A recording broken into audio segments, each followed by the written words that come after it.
Hello，大家好啊！我係石嶺銀灘飛仔啊。今日話咧，我哋要嚟到石嶺銀灘二期三連環呢邊啦。都係揾到一套筍房啦。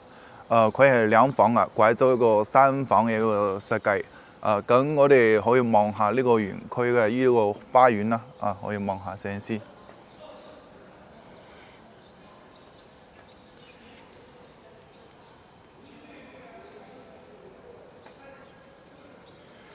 嗱，呢套房嘅話啦，總價係268000，佢係兩房改咗個三房嘅呢種設計嘅。咁其實三連環呢邊嘅小區嘅話啦，其實佢嘅交通啊同埋生活配套啊都係方便嘅。首先嘅話啦就係交通啦，我哋樓下話啦有呢個京橋巴士嘛，25蚊一個人可以直接坐翻深圳蓮塘口岸同埋羅湖口岸嗰邊。同埋啦，都有嗰個市政公交車啦。公交車嘅話呢，就係嗰個268公交車，可以直接帶我哋業主去嗰個惠雅醫院，同埋咧直接去到深圳嘅沙田嘅呢個地鐵站都可以接得到嘅。同埋啦，呢邊三連環嘅話呢，佢就係離海邊比較遠啲啦，但係佢都有好處嘅，因為呢個小區嘅話呢，就安靜好多。就唔係話近潮啊，嗰啲遊客基本上都唔會過嚟呢邊。同埋呢個三連環呢個入住率嘅話呢，都係好高嘅。主要係咩呢？主要就係價錢平。咁我哋廢話唔多講啦，我哋直接上去望下我哋呢套兩房改三房啊呢套房。佢嘅建築面積係64平方，但係實際嘅話呢係唔止呢個面積嘅。咁我哋直接上去睇啦。咁我哋而家就嚟到呢套房啦。咁我哋睇下呢個門，呢個都係嗰時開發商嘅高樓標準啦，都係呢種機械式嘅呢種門鎖啦，到時可以換翻呢個密碼鎖，就方便好多啦，直接用密碼就可以入嚟。咁我哋入嚟可以睇下呢個房間嘅呢個情況啦。可以睇見啊，其實咧呢套房嘅話啦，64平方，佢點做呢個三房啦？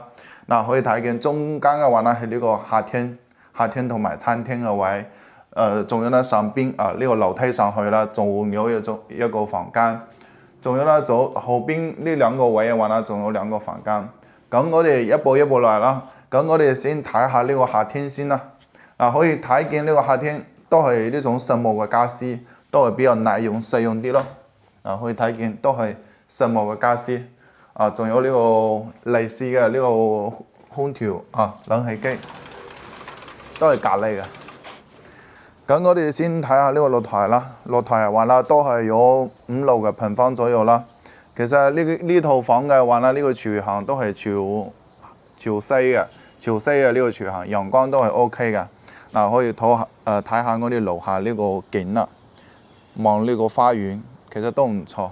因為三連環呢邊啦係冇呢個海景睇嘅，所以話都係要麼就係望呢種山景啦，要麼就係望呢種園景啦，都係 OK 噶啦。咁我哋睇下其他嘅呢啲佈局可以睇見門口呢個位嘅話呢，都係有個好視對講機嘅。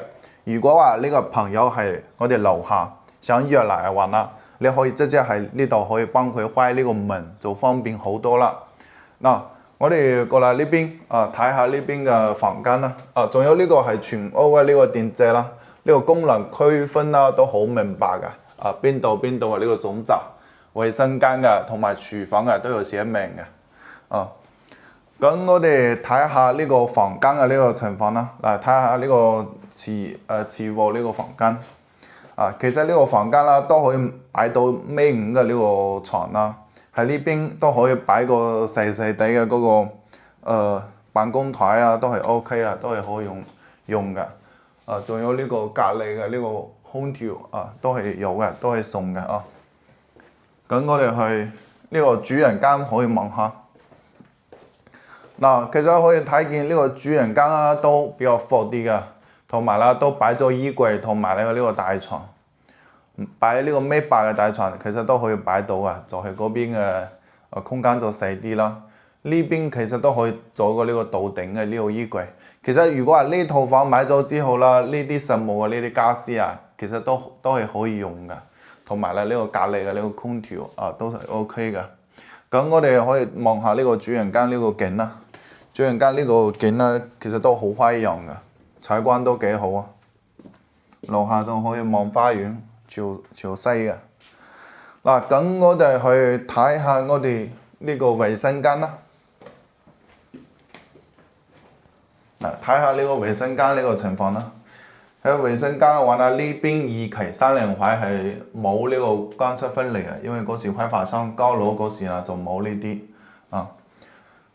同埋啦，後期呢個鏡啦可以換翻個鏡櫃，到時可以裏邊可以擺啲嗰啲化妝品啊，都係比較方便啲嘅。下邊嘅話仲有其他嘅呢個寵物空間。咁我哋去睇下呢個廚房啦。廚房嘅話呢，佢係一字形嘅呢個廚房。啊，呢邊嘅話呢係擺呢個雪櫃嘅呢個位，擺個嗰個唔要更大啊，唔要雙開門啊，呢個空間就比較好啲。上邊嘅話呢都可以擺啲其他嘢啊，都係冇問題。哇，其實可以睇得出，業主嘅話呢都係好少過嚟住啊，因為都冇嗰啲油煙油質。嗱，睇下呢個寵物空間啊，呢啲全部都係高樓標準，都保持得比較新淨啲嘅，都係可以用嘅。呢邊嘅話呢，就係我哋生活露台，喺呢邊就可以擺翻一個呢個洗衣機啊，喺呢個位啊，呢個話呢就係我哋燃氣錶啦，啊，到時沖呢啲燃氣啊都可以用嘅。佢呢個熱水爐嘅話呢，係用咗一個電嘅。其實到時換翻一個呢個燃氣嘅呢個熱水爐位比較好用啲嘅，同埋呢個位可以封窗封咗佢，就到時嘅話呢，有嗰啲大雨啊就噴唔落進嚟啦。咁我哋去睇下第三間房，就係呢個兩房拐三房嘅第三間房。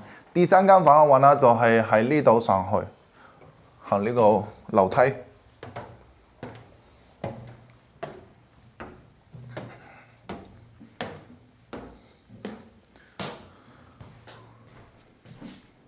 嗱，其實我個人嘅話呢，係比較中意呢個私人空間嘅，因為呢個二樓嘅呢個空間都唔細，可以擺多一張床，係可以去呢邊可以擺個 sofa， 同埋冷氣機都係有嘅，係後期呢個係拐出嚟嘅，實際嘅話呢，嗰時交樓標準好似係冇呢個嘅。